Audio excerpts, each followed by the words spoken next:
Ça fait vraiment depuis longtemps que je tiens à faire cette vidéo. Donc ça fait depuis longtemps que je tiens à faire cette vidéo. C'est encore une vidéo sur mon film d'horreur préféré.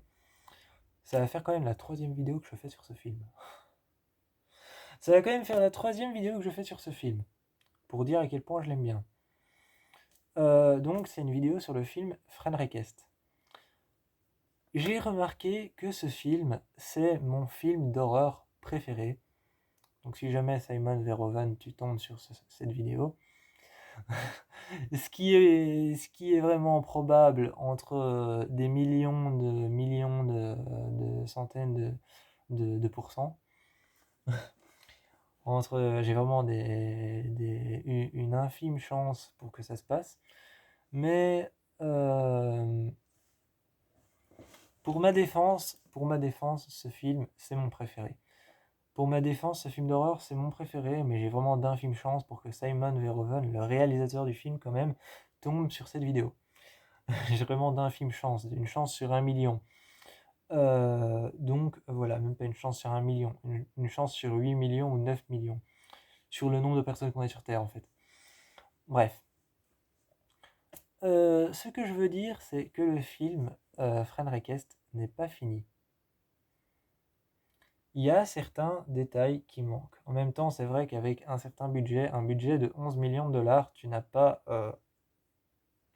le temps de tout faire. C'est vrai qu'avec un budget de 11 millions de dollars et avec une limite restreinte d'acteurs, tu n'as pas le temps non plus de tout faire.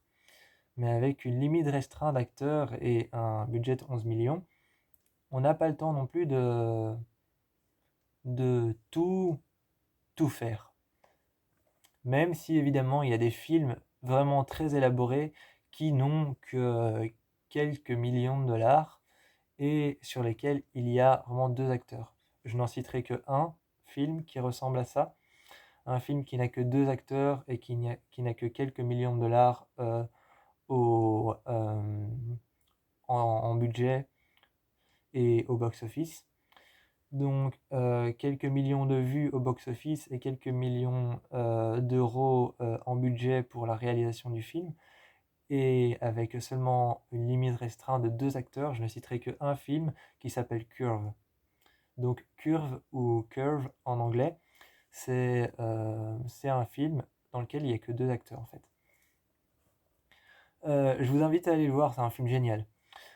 Et donc, Frenrequest, oui, Frenrequest, il y a certaines choses qui ne sont pas mises dans ce film et qui en fait, enfin, qui sont dites mais qui ne sont pas mises, qui ne sont pas expliquées. Comme par exemple, un moment, il y a une rivalité qui s'installe entre Kobe et entre Tyler. Ce n'est pas installé. Il y a toute l'histoire de comment Marina, donc la jeune femme qui met fin à ses jours dans le film, comment est-ce elle est arrivée, comment est-ce qu'elle est arrivée à se retrouver toute seule, qui est sa famille, ça n'a pas été expliqué. Euh, on voit uniquement à des moments très brefs, à des moments vraiment très brefs et en caméra au téléphone, on voit la mère de Laura, mais le reste de sa famille, on ne la voit pas. L'enterrement de son père, c'est pas mis. La mort de son père, pourquoi et quoi et comment et où est-ce qu'il est mort et quand est-ce qu'il est mort et de quoi, on ne voit pas. Enfin, si, dans le début du film, il y a tout le mur de Laura, tout le mur Facebook de Laura, toute sa page Facebook qui défile et on voit une photo de son père avec elle. Mais sinon, la mort de son père n'est pas expliquée. Kobe, on sait pas d'où il... Kobe, on sait pas d'où il débarque, on sait seulement que c'est un hacker professionnel et un élève du campus, mais il a aucune famille. Laura, on voit jamais sa famille. Tyler, on ne sait pas non plus d'où il débarque. Et on ne voit pas sa famille en même temps, et ils sont pas obligés de tous avoir une famille. Mais on ne voit pas leurs proches, leur famille. Et on ne sait pas comment il est tombé amoureux de Laura et comment ils sont devenus un couple. Tyler, il a un métier de médecin qui sort de nulle part, c'est pas expliqué. À un moment, tu le vois prof de médecine en train de découper un cadavre avec un scalpel. Tu sais pas d'où ça sort, tu sais pas d'où ça sort, tu sais pas d'où ça sort ce truc, son cours de médecine, alors qu'à la base, Tyler est censé être prof de surf et pas prof de médecine. Donc on sait pas d'où ça sort.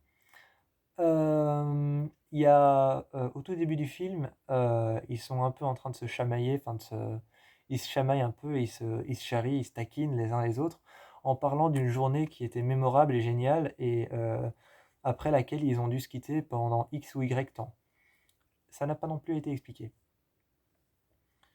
Il y a plein d'autres choses qui n'ont pas été expliquées, comme il y a plein d'autres choses qui n'ont pas été expliquées, comme je réfléchis.